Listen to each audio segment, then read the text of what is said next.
In a case that has captured the nation's attention, critical evidence has vanished. The surveillance video showing the accused assassin turning himself in is gone, erased by a routine data policy, leaving a gaping hole in the official narrative and raising profound questions about the integrity of the investigation. This development is just the first of many puzzling aspects in a legal proceeding fraught with unusual decisions and intense public scrutiny. To stay updated on this evolving story, be sure to subscribe. The absence of the surrender video is not a minor oversight, it is a fundamental failure in a case where every detail is magnified. Tyler Robinson, the man accused of the assassination, reportedly drove himself to the Washington County Sheriff's Office and surrendered peacefully. Officials described him as quiet and somber. Yet, there is no visual record of this pivotal moment. The sheriff's office, when pressed for the footage, stated simply that it had no applicable records, because the surveillance footage is no longer available after the 30-day retention period. This explanation, while technically plausible for a minor incident, defies logic in one of the most significant criminal cases in the state's history. It suggests a startling lack of urgency and foresight. In an age where video documentation is ubiquitous, from police body cameras to security systems at every corner, the idea that no one thought to preserve this specific recording is difficult to accept. For the defense, this missing video is a gift. It strips away the most powerful corroboration of the state's version of events. Without it, they can question the circumstances of the surrender. Was Robinson as calm as described? Were procedures followed correctly? The video would have provided an objective account of his demeanor, which could be crucial in the penalty phase of a trial to argue that his surrender showed remorse and a willingness to face justice, potentially swaying a jury away from a death sentence. Its absence allows the defense to paint a picture of an investigation that is, at best, careless, and at worst, obscuring the truth. This single gap fuels a fire of uncertainty, forcing the public and a future jury to rely on second-hand accounts instead of cold, hard visual proof. The legal implications of this missing evidence are significant, and to understand them, we turn to the perspective of seasoned legal experts who find the situation deeply troubling. A renowned defense attorney from Utah, when asked about the missing video, called it odd. He elaborated that any secure facility, especially a sheriff's office, would be equipped with multiple cameras at entrances and in interior spaces. The idea that not a single angle captured Robinson's arrival strains credibility. He speculated that the only plausible explanations would be if the surrender happened in a parking lot or an area outside the view of cameras, but even then, the movement from a vehicle into the building would likely be recorded. The expert emphasized that in a death penalty case, the prosecution has an even higher burden to ensure that all evidence is meticulously preserved. This video would not only help the prosecution by showing a cooperative suspect but, paradoxically, it would also help the defense for that very same reason. By turning himself in, Robinson provided a powerful mitigating factor, an action that could be presented to a jury as a sign of acceptance of responsibility. Without the video to prove the nature of his surrender, the defense is left with only the word of law enforcement, which they will inevitably challenge. The attorney also pointed out that basic police protocol in high-profile cases often involves recording every interaction. He cited an example from a previous case where a suspect's entire transport was videotaped to capture any spontaneous statements or behavior. The failure to do so here, or to at least preserve the station's own surveillance, creates a void. This void is where doubt grows. It allows the defense to subpoena the sheriff and demand an explanation under oath, putting law enforcement on the defensive from the very start and shifting the focus from the accused actions to the investigator's procedures. Presiding over this complex and contentious case is a judge with a mere 6 months of experience on the bench. Judge Tony Graff, a former prosecutor appointed by the governor, now finds himself at the center of a legal maelstrom. The random assignment of cases, a system designed to prevent judge shopping and ensure fairness, has placed this monumental responsibility on the shoulders of a judicial novice. While every judge must start somewhere, the sheer scale of this case, with its national media spotlight, intricate legal questions, and the ultimate stakes of a death penalty pursuit, is a formidable challenge for even the most seasoned jurist. Judge Graff's every ruling will be dissected by legal analysts, amplified by the media, and scrutinized by a divided public. His decisions on evidentiary matters, courtroom decorum, and the admissibility of the controversial text messages will shape the trial's trajectory. There is an inherent pressure that comes with such a visible role. Can a judge with such limited experience maintain firm control over the proceedings, manage ambitious attorneys from both sides, and insulate the jury from the torrent of outside information? The state court system appears to recognize the challenge, as reports indicate that a specialized death penalty law clerk is being assigned to assist Judge Graff. This clerk, who has expertise in the unique complexities of capital cases, will be an invaluable resource. Nevertheless, the ultimate authority rests with Judge Graff. His handling of pretrial motions has so far been described by local legal observers as thoughtful and sound, but the true test is yet to come. His inexperience is not a criticism of his capabilities, but a stark reality that adds another layer of unpredictability to a proceeding that the public desperately wants to see as fair and conclusive. Adding to the turbulent pretrial atmosphere was the unusually early intervention of the state's governor. Shortly after the assassination, and long before any significant evidence had been made public or presented in a court of law, Governor Spencer Cox held a press conference and forcefully announced that the state would be seeking the death penalty. From a political perspective, the move was perhaps understandable, a strong, immediate response to a shocking crime that had disgraced the state. From a legal standpoint, however, it was highly unorthodox and potentially damaging to the prosecution's case. Typically, the decision to pursue capital punishment is made by prosecutors after a thorough review of the evidence and is formally announced in a courtroom.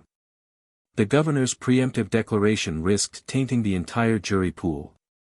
Before a single potential juror had even been summoned, the state's highest executive official had publicly pronounced the defendant's guilt and demanded the ultimate punishment. A defense attorney could argue that this made it impossible for their client to receive a fair trial by an impartial jury, as the governor's words carried the weight of the state and echoed throughout the media. Furthermore, the legal expert questioned what information the governor was acting upon. The specific aggravating factors that justify a death penalty sentence in Utah, such as the risk of death to a large number of people, may not have been clearly established at that early juncture.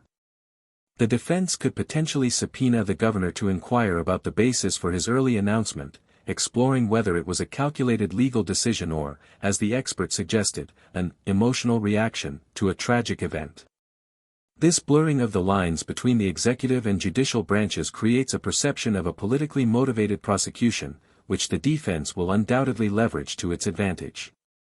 At the heart of the prosecution's case appears to be a set of text messages, allegedly sent by Tyler Robinson, which contain what amounts to a confession.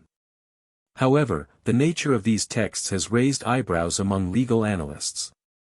The expert consulted for this report noted that the messages seem a little odd and almost too perfect. He pointed out that the confession within the texts is remarkably complete, neatly outlining the elements of the crime. This contrasts with the often fragmented, informal, and emoji-laden language typical of digital communication, especially among younger people. The defense will likely launch a multi-pronged attack on this evidence. First, they will challenge its authenticity, demanding metadata that shows the location from which the texts were sent and verifying that they were not altered. Without a solid foundation establishing their provenance, the texts may not even be admissible. Second, if admitted, the defense will analyze Robinson's other text communications to demonstrate a disparity in style, grammar, and vocabulary. If his ordinary texts are filled with slang and abbreviations, but the confession is written in formal, complete sentences, the defense can argue that it reads like a script, not a genuine, spontaneous confession. This too perfect quality can be weaponized to suggest fabrication or manipulation, planting a seed of doubt in the jurors' minds about the entire digital evidence presented by the prosecution. Aware of the media frenzy surrounding the case, Judge Graff has taken a decisive step by implementing a gag order. This order restricts the prosecution, defense, and other involved parties from publicly discussing the case. The intention is noble and legally sound, to prevent the case from being tried in the court of public opinion and to preserve the defendant's right to a fair trial by an impartial jury.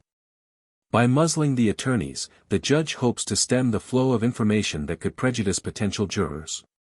However, this strategy carries its own risks. In the absence of official, factual information, a vacuum is created. Nature abhors a vacuum, and the media ecosystem abhors one even more. This void is quickly filled with speculation, rumor, and conspiracy theories.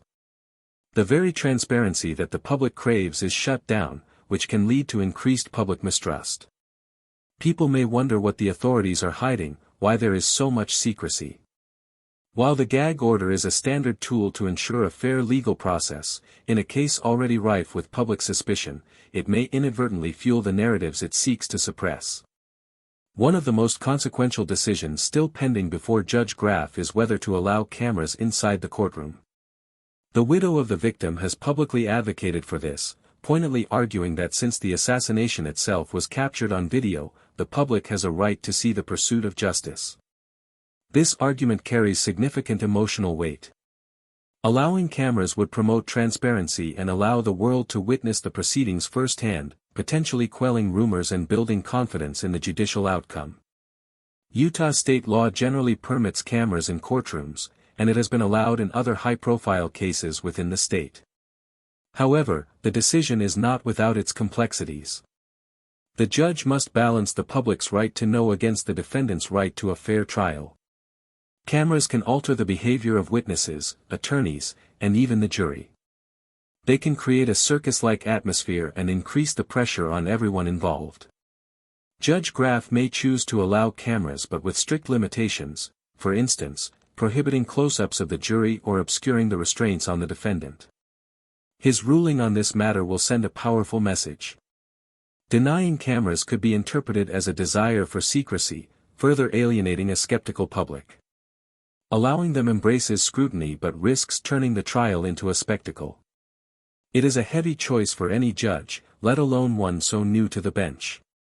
The assignment of Judge Graff, while random, has drawn attention due to his connection to the governor. As an appointee of Governor Cox, who has so vocally demanded the death penalty, some may perceive a lack of total independence, even if this is not the case in reality. The judicial system relies on the appearance of impartiality as much as impartiality itself. To address this, it is important to understand that Utah uses a merit-based appointment system for judges, who are later subject to retention elections. This system is designed to select judges based on qualification rather than political campaigning. The random assignment is a further safeguard, ensuring that neither the prosecution nor the defense can influence which judge hears the case. While Judge Graff must now navigate the delicate situation of overseeing a death penalty case championed by his appointee, the structures are in place to ensure his rulings are based solely on law and evidence. His early decision to allow the defendant to wear civilian clothing in court, rather than a jail uniform, and to restrict cameras from focusing on his restraints, demonstrates a commitment to the presumption of innocence, a commitment that may sometimes be at odds with public sentiment. The cumulative effect of these issues, the missing video, the unusual confession texts, the early political statements, has been a fertile ground for conspiracy theories.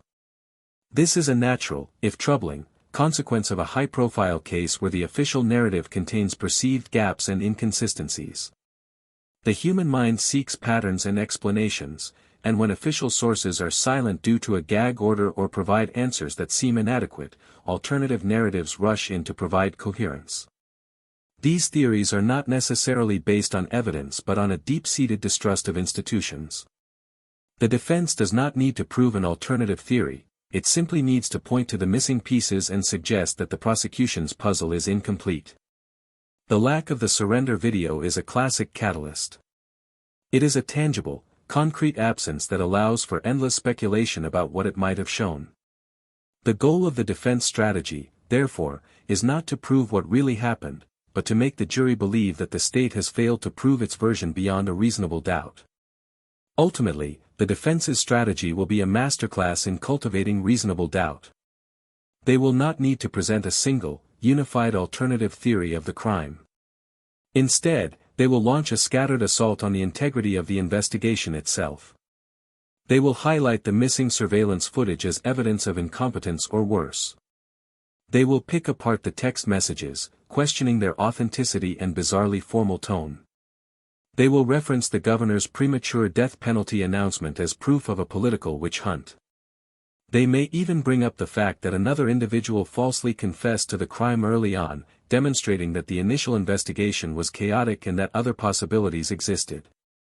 By creating multiple threads of doubt, the defense hopes that at least one will resonate with each member of the jury.